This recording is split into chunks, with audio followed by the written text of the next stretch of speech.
Hey guys, Slash687 here with a little 2018 reality check.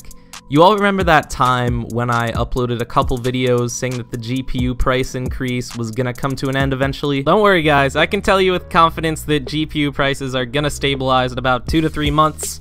Nope. Get to the chopper! Hold your horses, you actually don't have to get to the chopper right this second because it actually looks like GPU prices are going downtown. Yeah, turns out I fucking lied. No, God! No, God, please, no! Fast forward 6 months and GPUs are even more expensive than back when I uploaded those 2 videos. Combine that with skyrocketing RAM prices, and building a new PC in 2018 is simply not an option for a ton of people. And by people, I mean PC gamers, not those reptilian motherfuckers who mine cryptocurrency. But in the year 2018, with so many things changing, not only in the PC gaming market, but also in politics, technology, and just society in general, there has been one thing that's remained constant: my love of budget gaming PCs. When it comes to FPS per dollar, $200 to $300 gaming PCs are really the only thing that's still worth the money. And I gotta tell you my friends, it is still possible to build a great one. In fact, I built one this past week just to show you guys that miners don't have to ruin all of our fun. So here it is, ladies and gentlemen, meet Craig, the $250 Craigslist gaming PC. Did I really just fucking name it Craig?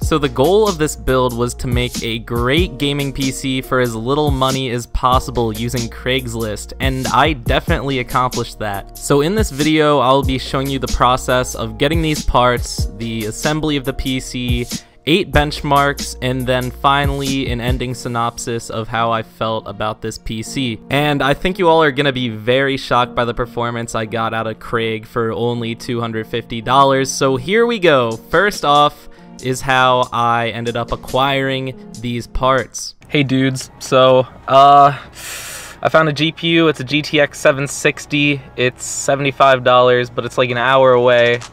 But you know what? I'm gonna bite that bullet. I'm gonna go the extra mile. Literally, probably like the extra 40 miles because this place is way too far. But I'm gonna buy this thing, and we're gonna see how this PC works out.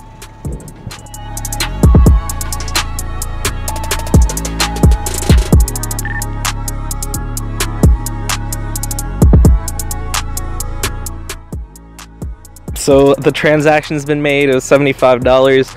Got the 760. It's a super clocked version. It's pretty cool. I didn't want to record this at this guy's house though. You know, you don't want to be showing people where people live. But look at all this extra free jazz the guy threw in. 2 kits of DDR3, which is gonna fit in the PC I'm gonna be buying later today. I got a router. I got whatever the heck this is. I don't know, man. And I got a fan controller. It was all for $75. I guess it goes to show when you go with Craigslist instead of eBay, you never know what's gonna happen. People can just start throwing stuff at you. Next thing you know, you're walking out with a box full of all this plus your original purchase. So that went beautifully. Went in just trying to buy a GTX 760 for $75, which was a pretty good deal. And then next thing you know, I'm walking out with 8 gigs of DDR3, like a router, which I actually do need because the one in my apartment goes out like every 30 minutes, and a whole bunch of other stuff. Like, he was such a nice guy. So this build is definitely going to be a lot better off because of him. So Craigslist guy, thank you. But now we're on to bigger and better things. We're going to have to actually get the main shell to build this thing, the main PC that I'm going to kind of use as the foundation. So tonight I'm going out. I am getting a PC with an i3, like a 250 gigabyte hard drive, and it's like a $75. That was Windows 10 already installed. It's a good deal, and I'm gonna be meeting up with a guy in a white van at a gas station to pick this thing up. So wish me luck. So the guy in the white van didn't nearly end up being as sketchy as anticipated. He showed up in a Subaru Outback instead of his white van, which was a big disappointment. I'm sure I would have gotten some great clickbait out of the whole situation, you know, if I had to venture inside a white van to buy this PC. Almost got mugged, could have got shot type of stuff, but I digress. I have all the parts. The PC features a 250GB hard drive, an i3-2120, and 4GB of DDR3. It is a Dell Dimension T1600, my first time ever using one of these in a build, and it cost $100. I also have the EVGA GTX 760 Superclocked Edition, which came with 8GB of DDR3 for $75. And of course, I have this Thermaltake 500 watt power supply I bought off Amazon for $40, giving this PC a final cost of $215. I ended up installing a 1TB hard drive after recording this video just for the practicality of it, but all benchmarks and everything you see in this video are with the original 250GB hard drive. With all the parts rounded up, it was time to give this greasy PC the old rub down with some alcohol, because you never know whose seed is gonna be on that PC, so always make sure you clean your PC before assembling everything.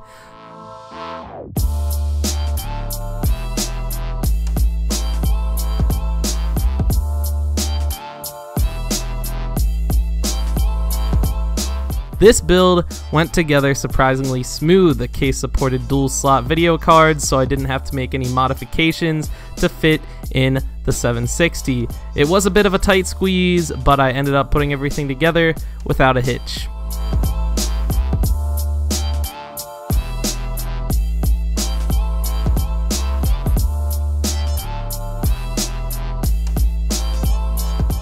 Next up, the only thing that really matters to me other than price when building a budget gaming PC, the benchmarks. It's time to pony up and see if Craig, this $215 PC, actually has what it takes to handle 1080p gaming. I have 8 benchmarks for you guys, no synthetic benchmarks here, only games. All these games are tested at 1080p with a mixture of primarily medium and high settings, whatever was necessary for a nice 60 FPS sweet spot. There's a mixture of newer and older titles in here, so you can get a good idea of what performance to expect. A few of these benchmarks were run without any anti-aliasing, with the exception of the easier to run games like BioShock Infinite, League, CSGO, and Dirt 3. And to preface this, let's just say the numbers I got were very, very surprising to me, in a good way, not a bad way. My only real goal when building a budget PC is price to performance. I couldn't care less about how the build looks, I just want that FPS to be high, baby. So hold on to your hats, ladies and gentlemen, I present to you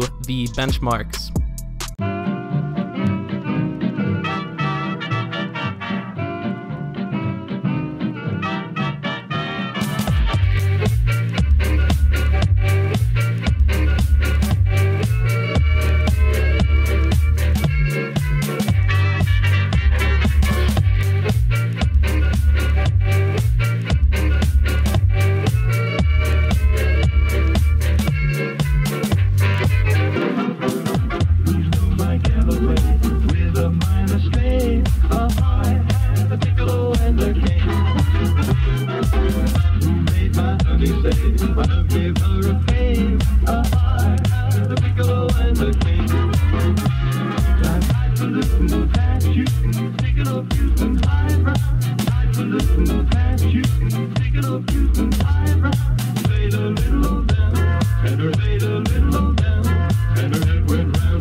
So there you have it, the benchmarks. Here's a shitty little spreadsheet I put together for you all in Microsoft Excel 2007 so that you guys can kind of quantify these benchmarks a little bit easier. As you can see with medium and high settings at 1080p, Craig did not drop below a 50 FPS average on any of the games I tested. Now, granted the titles I tested weren't necessarily the most demanding games out there, you still get a pretty good idea of just how good this PC is for the money. I would have liked to tested GTA 5, but believe it or not, I own the DVD copy, so I can't use it on more than one PC. I also didn't get around to testing Fortnite, but judging by the way Craig was able to handle a terribly optimized game like PUBG, I can assure you that Fortnite would be light work for this machine. So there you have it, guys. Craig. I've built a PC entirely out of eBay parts before, but this was my first Craigslist PC, and I have to say I'm very surprised and very happy. Though Craigslist is far more inconsistent and has a lot less to choose from compared to eBay, especially if you live out in the middle of nowhere, the deals, when you find them, are usually far better. There's also the wild card factor of dealing with people in person. For instance, when you buy an item on eBay, you're gonna get exactly what you paid for, hopefully. With Craigslist, you never know when someone might show some sympathy towards you and your mission to build a cheap PC and throw some freebies your way. I'm not sure how typical this phenomenon actually is because this was actually my first time using Craigslist to purchase anything at all. But if it happened on my first try, I can only assume it's not that uncommon. If you're friendly and polite while messaging the seller and you make a good first impression when you meet in person, I'd say your odds are pretty good at getting some freebies somewhere down the line. It was also a lot more fun than building the eBay PC. Rather than just pressing the buy it now button before waiting around for my parts to finally arrive, I was out there hunting down deals, racking up miles, putting in work.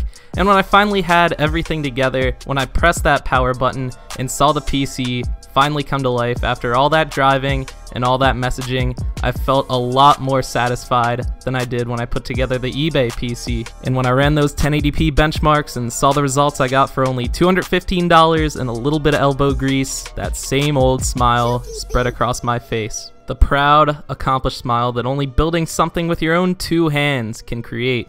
A smile that says, I just built something cheap, I just built something powerful, and despite the boring, gray Dell case, in my eyes, I built something beautiful.